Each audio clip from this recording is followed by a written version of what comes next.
Tell your kids to sit on the floor, my dad said, at my mom's birthday that I funded. Then my mom added, we'll hand them the leftovers once your sister's kids are done. So I took my brutal revenge. Sup Reddit. So after dropping $19,000 on my mom's 65th birthday party, she told my kids they weren't good enough to sit at the family table. I, 38 male, work as a firefighter at Station 12, and I've been bankrolling my entire family for 15 years. Not because I'm generous, because I'm an idiot who thought family meant something. Started when I was 23, fresh out of the academy with my first real paycheck. Sister needed gas money. Dad's transmission died. Mom's prescription ran over. $20 here, 50 there. Made me feel important. Fast forward 15 years and I'm still writing checks for rent, car payments, insurance, whatever crisis they invent that month. Never asked for payback. They made sure I felt appreciated though. At least when I was looking. My parents perfected the manipulation game early. My sister Natalie got the spotlight from birth. 4 years younger, blonde, big personality, could charm her way out of anything. She dropped out of college at 20 to marry some guy she'd known 3 months. They called it romantic. When it crashed 2 years later, they called her brave. When she moved back home with 3 kids and zero plan, they called it temporary. Temporary lasted 7 years. 7 years of me covering her rent while she figured things out. Then she got her own place and I paid deposit. First month, last month, utilities, car insurance, phone bill, and whatever random emergency showed up that week. Same playbook every time. Mom would call with that sweet, grateful voice. Troy, I don't know what we'd do without you. You're such a blessing to this family. Then she'd mention Natalie's situation. I'd ask how much. She'd lowball it. I'd send double. Natalie would text me a heart emoji, and you're the best brother ever. I liked being needed. They knew it.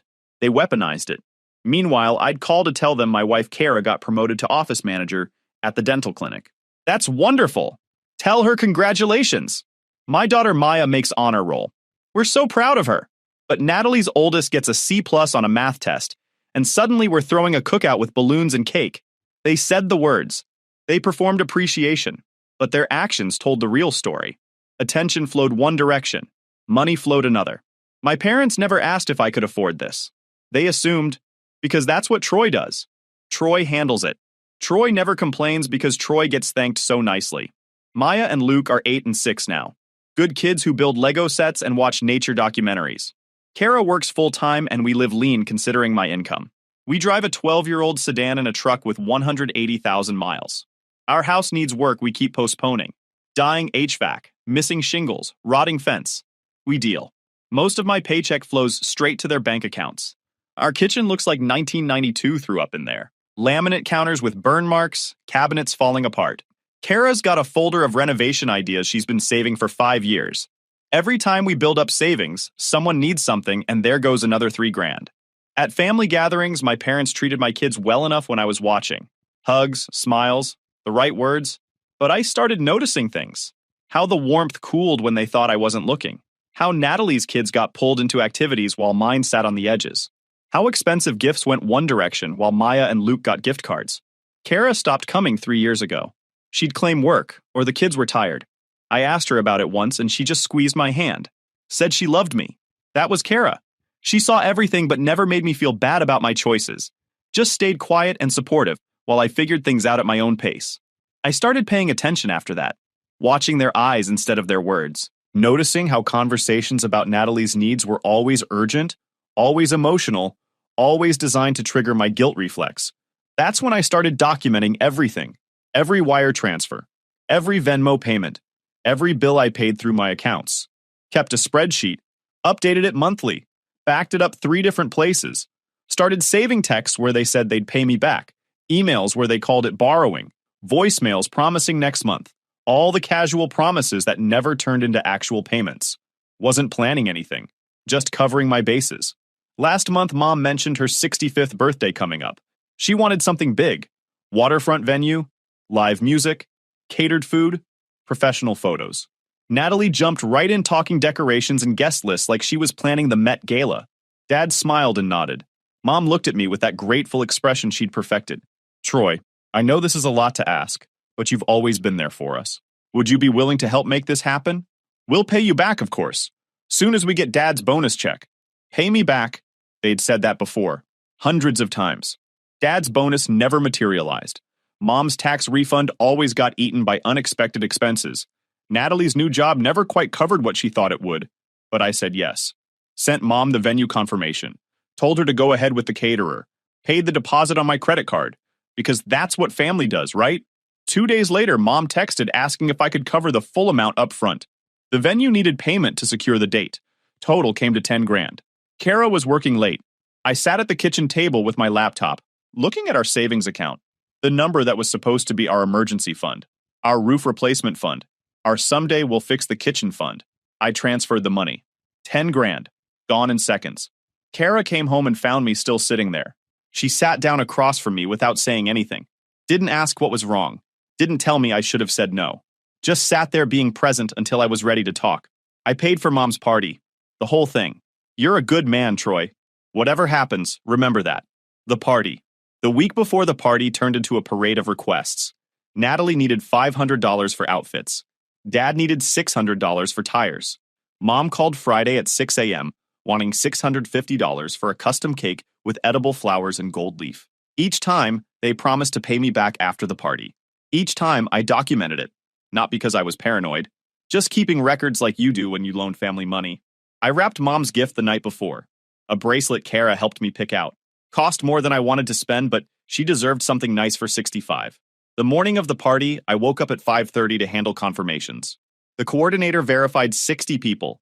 I told her to follow Mom's seating chart exactly. Maya and Luke got dressed in their nice clothes. Luke spent 2 hours making a birthday card with marker drawings and careful first-grade handwriting. Kept asking if Grandma would like it. We arrived an hour early. The venue looked incredible. White linens, gold-rimmed plates, fresh flowers that cost more than our monthly grocery budget. Jazz quartet setting up. Everything screamed money and class. Mom and Dad swept in like celebrities. She hugged me tight and thanked me. Said everything was beautiful. Told her friends I'd handled all the arrangements. Made it sound like a casual favor instead of 19 grand. I felt good. Felt like I'd done something meaningful. Dad immediately headed for the premium refreshment service I'd paid to stock. Everything top shelf. He grabbed the most expensive option without even glancing my way. Natalie showed up with her 3 kids dressed like they were attending a royal wedding. Her oldest daughter had professionally styled hair that must have cost another $100 on top of the $500 I'd already sent. She gave me a quick wave and went straight to Mom. Didn't say thanks. Didn't acknowledge the money. Just started talking about how expensive everything looked.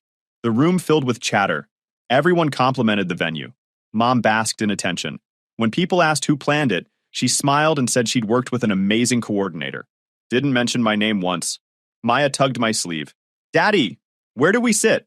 I guided her and Luke toward the main table. The elegant setup with name cards in fancy calligraphy. Small wrapped gift boxes at each seat, where family belonged. That's when I saw Natalie directing her 3 kids into the head table seats. The ones with the name cards and gift boxes. She was smiling. Actually smiling like this was already settled. Dad's voice cut through nearby conversations. Not at this table. The seating is already set for photos. I stood there with my hand on Luke's shoulder. Kara went pale. Maya looked up at me confused. Luke clutched his birthday card, edges getting soft from his grip. What do you mean? This is the family table. Mom appeared next to Dad, her face calm, controlled. She glanced at Maya and Luke like they were inconvenient furniture someone had moved to the wrong spot. They don't need settings here. This is for formal portraits. Natalie's kids are priority for the photos. They're more photogenic. The last part came out casual. Matter of fact, like she was commenting on the weather. My throat closed. People were watching. Conversations had stopped. I'm sorry, what? Dad looked annoyed. Impatient. Like I was being deliberately dense. Don't make this a thing. Your kids can sit in the back with the other children. They're young. They won't even notice. Natalie's kids deserve the good seats. They've been through a lot with the divorce. Mom nodded. Adjusted one of the centerpieces I'd paid for. Besides, look at them. Maya's dress is wrinkled and Luke's tie is crooked. They're not presentation ready. Natalie's kids look proper. Maya's hand slipped into mine. She'd heard that. An 8-year-old had just been told she wasn't good enough. Luke stood there with his birthday card, face crumpling. You want my children in the back, at a party I paid for. Mom's face hardened. We're paying you back. Don't be dramatic. They're greedy kids who'll eat everything anyway. I'll send you the leftovers. You can leave if you're going to stress me out. Natalie smirked. Actually smirked. Come on, Troy. My kids are older. They understand how to behave at nice events. Your kids will probably knock something over. 15 years. 15 years of being the family ATM. And this was what they thought of my children. No, Mom turned back. Her expression shifted to annoyance. Excuse me? No, my kids aren't sitting in the back. Either they sit at the family table or we're leaving. Dad's face went red. He set down the premium appetizer he'd been eating, the one from the $1,600 catering package. You're going to ruin your mother's birthday over seating? After everything we've done for you? The room went dead silent, 60 pairs of eyes watching. Everything you've done for me? I've given you over $200,000 in 15 years. I paid for this entire party. And you're telling my children they're not good enough to sit with family. Mom's voice went arctic. Lower your voice. You're embarrassing us. My friends are watching. She actually looked around at her friends, checking their reactions, caring more about her image than about the fact that she'd just insulted her grandchildren to their faces. I'm embarrassing you? You just told an 8-year-old and a 6-year-old they're not good enough. Called them greedy at their grandmother's birthday party that I funded completely. Dad stepped closer. We're family. Family helps each other. You make good money. We needed help. That's what sons do. Help? You've taken 200 grand and never paid back a dime. Natalie stood up. Oh my God, Troy. Stop being selfish. This is Mom's day. Your kids are fine. They don't need fancy seats. They probably don't even understand what's happening. Mom nodded, gestured at the 4-tier cake I'd paid for, the one with edible flowers and gold leaf. We've sacrificed so much for you, raised you, gave you opportunities. This is the least you could do. And you're ruining everything over a seating chart. Something broke inside me. Clean. Final. We're done here. I took Maya's hand. Took Luke's hand. Kara was already moving toward the exit. Dad's voice followed us. If you walk out that door, you're not welcome back. We're done supporting an ungrateful son. I stopped. Turned around. Looked at my father standing there in the suit I bought him. At the party I paid for. In the venue I reserved. Threatening me. Supporting me? You've been bleeding me dry for 15 years. I have documentation of every dollar, every text where you promised to pay me back. You want to be done? Fine. I want my money back, all of it. Mom laughed, actually laughed, looked at her friends and rolled her eyes like I was being ridiculous. You'll never see a dime. That money was a gift. Family doesn't keep tabs. You called it loans. Every single time. You promised to pay me back. Next month. Next commission. Next tax return. I have it all saved. Dad's face twisted. You kept records? On your own family? What kind of son does that? The kind who got tired of being an ATM. Starting with the $19,000 for this party. Either we work out terms or I'm getting a lawyer. The room erupted. Gasps. Whispers. Mom's friends pulling out phones. Several of them looked shocked. This was going to be all over their social circle within hours. Mom's face contorted with rage. Her voice went shrill. Get out. Get your kids and your awful wife out of my party. You are not my son anymore. If I never see you again, it'll be too soon. She grabbed the birthday card Luke had been holding, the one he'd spent 2 hours making, crumpled it without even looking and tossed it on the floor. You're worthless. Your kids are worthless. Natalie is my real family. She appreciates what we do for her. Dad nodded, picked up the crumpled birthday card and tossed it in a nearby trash bin. You're dead to us. Your kids too. Don't call. Don't visit. You don't exist. We should have stopped after Natalie. She turned out right. Natalie was crying. Dramatic sobs. But I caught her looking at Mom, checking if she was performing correctly. How could you do this to Mom? You're a monster. After everything they've sacrificed. I looked at them. Really looked. Saw exactly who they were when the mask came off. You're right. We're done. I walked out. Kara and the kids were waiting by the car. Maya was crying. Luke was confused. Kara was holding them both. I unlocked the car and everyone climbed in. The silence was heavy. I started the engine. Luke's small voice came from the back seat. Daddy, does Grandma not like my card because I used the wrong colors? My chest tightened. Kara's eyes filled with tears. Maya reached over and held her brother's hand. I turned around and looked at my son. Your card is perfect, buddy. Grandma just made some bad choices today. That's not your fault. We drove to the ice cream place Maya loved. 47 flavors and a toppings bar. Sat there for 2 hours while the kids built ridiculous sundaes and slowly forgot the hurt. Kara reached across the table and squeezed my hand. Didn't say anything. Didn't need to. When we got home, I opened my laptop. My phone showed 23 missed calls. I ignored them all. Instead, I pulled up my documentation folder. 15 years of wire transfers, Venmo payments, bank records, text messages saying, I'll pay you back next week, emails saying, just borrowing until my check comes in, voicemails saying, I promise we'll settle up soon. All of it, documented, saved, backed up. They disowned me, called me dead to them, said they never wanted to see me or my kids again. Perfect. Now I had no reason to be nice about collecting what I was owed. The legal move. Monday morning, I called Spencer, my lawyer. Known him for 8 years through various station legal issues. Spencer, I need help collecting on debts. Family debts. Substantial amounts. I could hear him shifting in his chair. How substantial?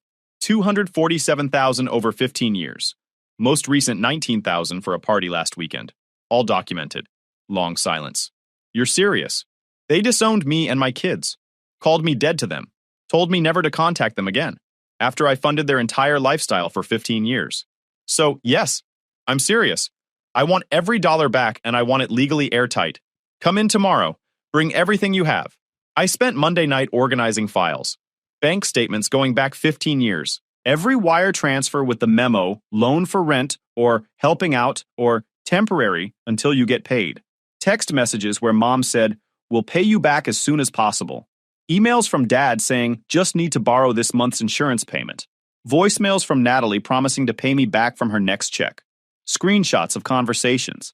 Transcripts of calls where I'd saved the audio. Calendar entries marking when they'd promised repayment and never delivered.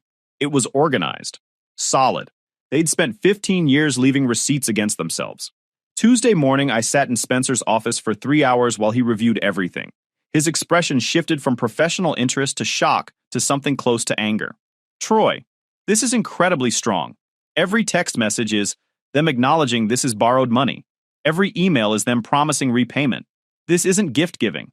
This is lending with a pattern of intentional default. Can we collect? We can try. Statute of limitations kills some older claims, so we focus recent. We'll focus on the last 4 years. That's $79,000 based on your documentation. The party alone is a clear debt with dozens of witnesses to their promise of repayment. And the rest? Harder to collect on older items, but we can use them to establish pattern of behavior. This shows systematic financial exploitation. If this goes to court, the judge will see what they've been doing. He leaned back in his chair. I have to ask. You're sure about this? Suing family gets ugly. They disowned me. My kids. Said we were dead to them. Over asking my children not to sit on the floor at a party I funded. So yes, I'm sure. He nodded slowly. All right. Let's draft a formal demand letter. Give them 30 days to respond with payment plan or we file suit. I'll make it clear we have documentation and witnesses. See if that motivates them. The demand letter went out Thursday. Certified mail. Certified. Return receipt required. Spencer laid it out clearly. Outstanding debt of $79,000 based on documented loans from the past 4 years. Itemized list. Supporting documentation available upon request. 30 days to respond with payment plan or legal action would commence. I knew they'd get it Saturday. Knew they'd lose their minds. Didn't care. The weekend after they got the letter, my phone blew up. Different numbers. Voicemails from all 3 of them. Dad screaming threats. Natalie crying and begging. I saved them all. Forwarded them to Spencer. The cake incident. Sunday afternoon, Mom showed up at my house. I was in the garage organizing tools when Kara knocked on the doorframe. Her face told me everything. Your mother's here. She has a cake. I walked to the front door.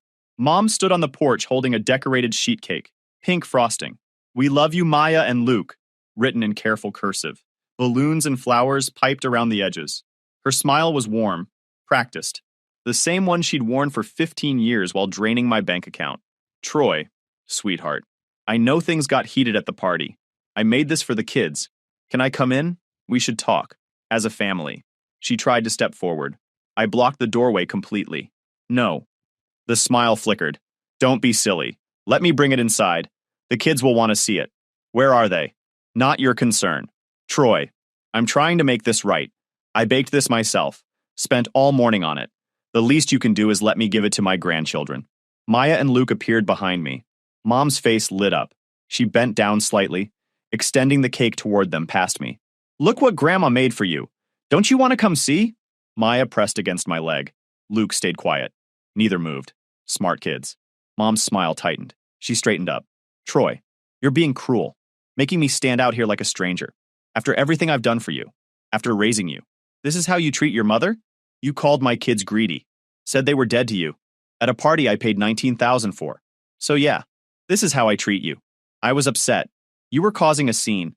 People say things when they're emotional. You're really going to punish me forever over one bad moment? One bad moment? I laughed. Cold. That was 15 years of you showing me exactly who you are. I just finally paid attention. Her face shifted. The warmth drained out. I'm trying to apologize. I'm trying to fix this. And you're being stubborn and vindictive.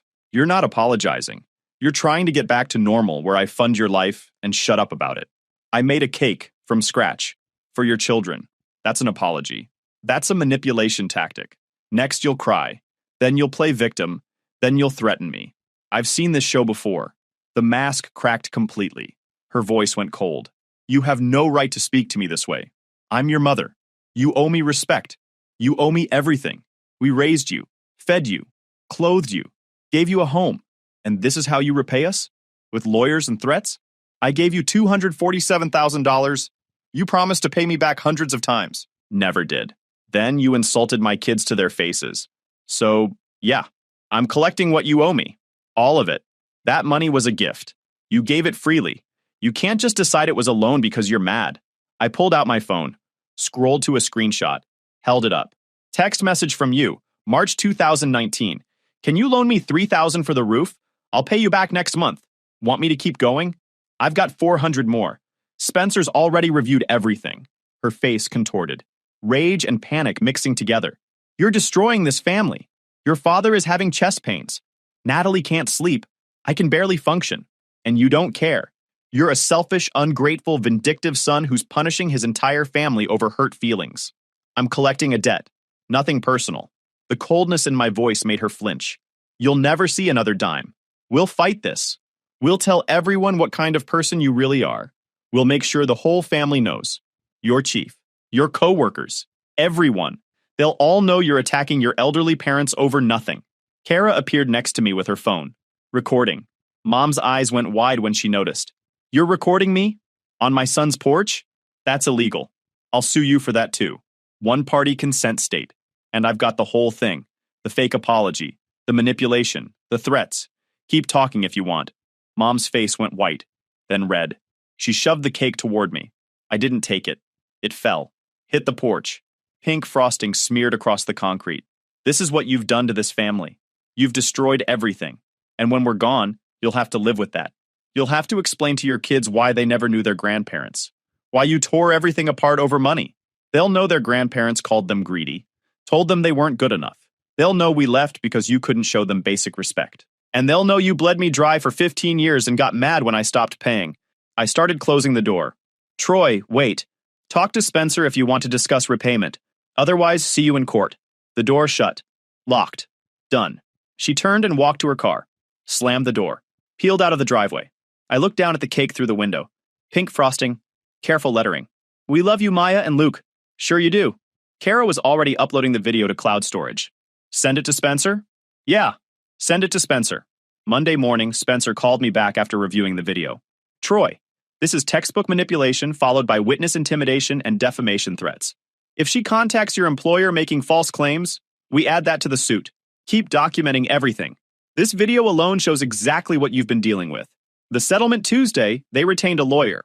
I knew because Spencer got a call from some attorney trying to negotiate, claiming the demand letter was unreasonable, that these were gifts, not loans, that I was abusing the legal system. Spencer laughed him off the phone, told him we had documentation they couldn't dispute, told him we'd see him in court if they didn't respond appropriately. Wednesday, their lawyer called Spencer back. They wanted to settle, couldn't pay $79,000, but could do payment plans. Would I accept $10,000 down and monthly payments of $500? Spencer called me. They're negotiating. That means they know they'll lose in court. What do you want to do? I thought about Maya crying in the car. Luke's birthday card crumpled in his little hands. Kara sitting across from me at the ice cream shop, quietly holding our family together while mine fell apart. Counteroffer. $19,000 for the party paid in full within 60 days. The remaining $60,000 on a 12-month payment plan. $5,000 a month. If they miss 2 payments, the full amount becomes due immediately with interest. That's aggressive. So was telling my kids to sit on the floor for photos. Spencer drafted the settlement offer. Their lawyer balked, called it unreasonable, said they couldn't afford it. Spencer sent him the voicemails, the text messages, the documentation of their lifestyle, Dad's casino trips, Mom's shopping sprees, Natalie's designer purchases, all documented through social media and credit card records I'd been keeping. 2 calls, 3 drafts, a week of silence. Then their lawyer called back. They'd accept the terms, cutting them off. While the settlement dragged on, I started cutting them off systematically. Automatic payments first. Took about 2 hours to cancel everything. Natalie's rent deposit supplement, parents' monthly support, family phone plan, streaming services, Dad's car insurance, Mom's gym membership, meal kits. Each cancellation felt like dropping dead weight. Spencer found their rental property in public records. Small place worth about $120,000. They'd been collecting rent for 8 years while crying poverty to me. That rental income they claimed didn't exist? Yeah, they had it. They just chose not to pay me back. He added it to the settlement. Default on payments and we could place a lien on that property. Their lawyer lost it, but Spencer had documentation showing they'd lied about their finances. That's fraud. They signed $19,000 for the party due in 60 days. Remaining $60,000 on a 12-month payment plan. Missed 2 payments, and the full amount comes due with property lien rights. I sent my extended family a PDF, party video, payment spreadsheet, years of text messages showing broken promises, added context explaining everything, 15 years of support, promises to repay, what happened at the party, them disowning me and my kids, me collecting legitimate debts. Some went quiet, some apologized. Some took their side anyway. My aunt called, said Dad had been telling everyone I went crazy and attacked them for no reason. She'd seen the video. Different story. She said she'd been wondering when I'd wake up, that they'd been using me since my first paycheck. Good for me for drawing a line. Their social circle imploded organically. Mom's book club skipped her. Her volunteer hours got reduced. People avoided her at church. Dad's buddies got distant at the hardware store. Natalie's friends saw the spreadsheet making rounds online. Comments rolled in, asking why she was mad her brother stopped funding her life.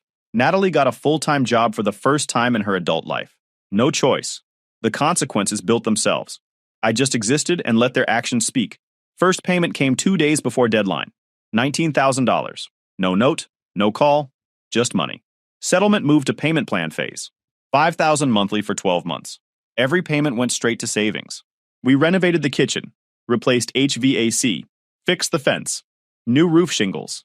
All the things we'd postponed while my money flowed elsewhere. Took the kids to Colorado for a week. Nice cabin. Hiking. Let Maya and Luke be kids without being overlooked. They thrived. Monthly payments continued like clockwork. Silent. Resentful. Consistent.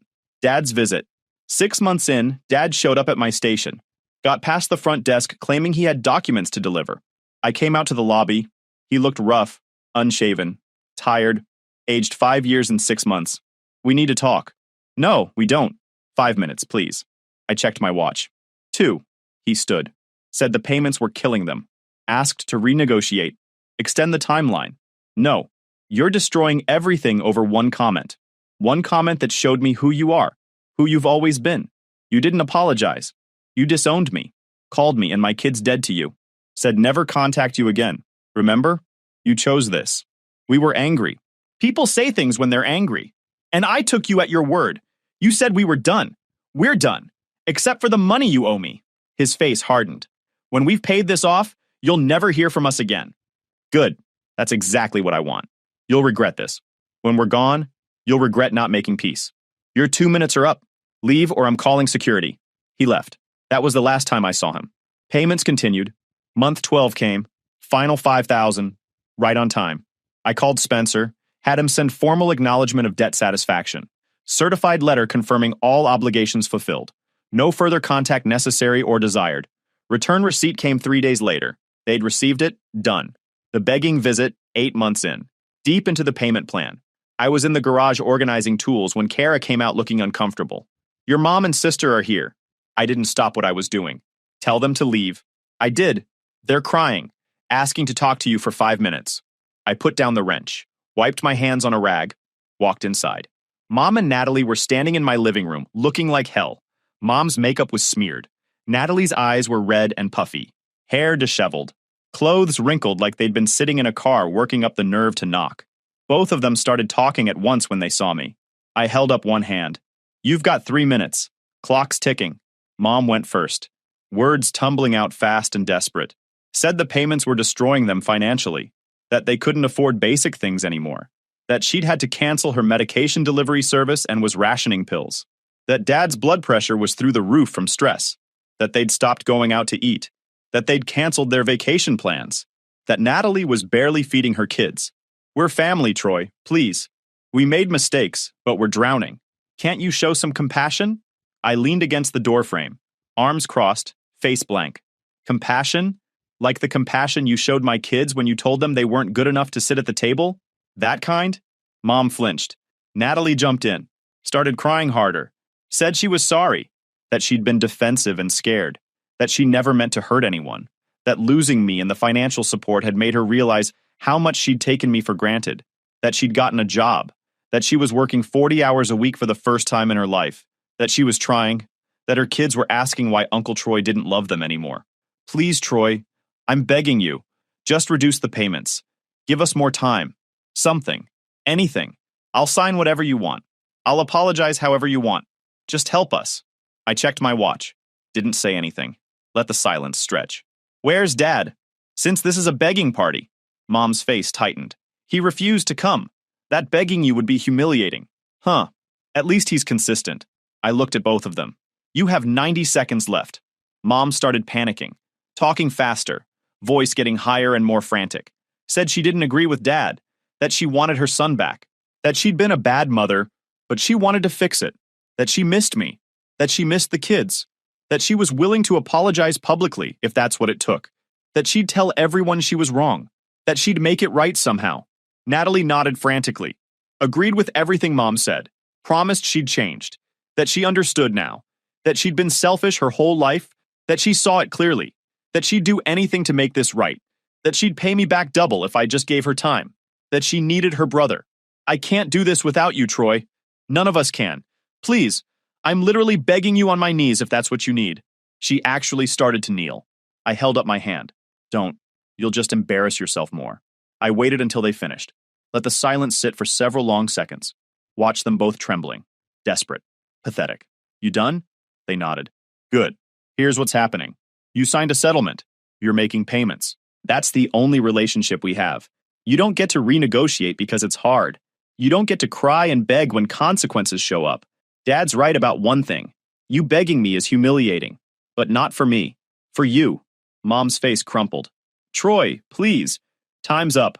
Leave my house. We're family. No. We're creditor and debtor. That's it. Now leave before I call the cops for trespassing. Natalie tried one more time. Voice breaking. What about the kids? Don't you want them to know their grandmother? Their aunt? Don't you want Maya and Luke to have family? I laughed. Actually laughed. Cold and sharp. My kids know their grandmother told them they weren't good enough. My kids know their aunt spent their entire lives treating them like background noise while her kids got everything. My kids are better off without toxic people who only want them around when it's convenient. Now get out. Mom started sobbing. Full breakdown. Natalie grabbed her arm and pulled her toward the door. Mom kept looking back over her shoulder, reaching out. Natalie was crying too, but she kept pulling. Got Mom to the door, to the car. They sat there for a minute before driving away, probably hoping I'd come out. Changed my mind. I didn't. Kara came out of the kitchen after they drove away. You okay? Yeah, fine. I went back to the garage, picked up the wrench, kept organizing tools like nothing happened. Because to me, nothing happened. Just watch two people realize the consequences don't care about your feelings. If you enjoyed this video, please hit that subscribe button. It really helps the channel and help us bring you more and better stories. Thanks.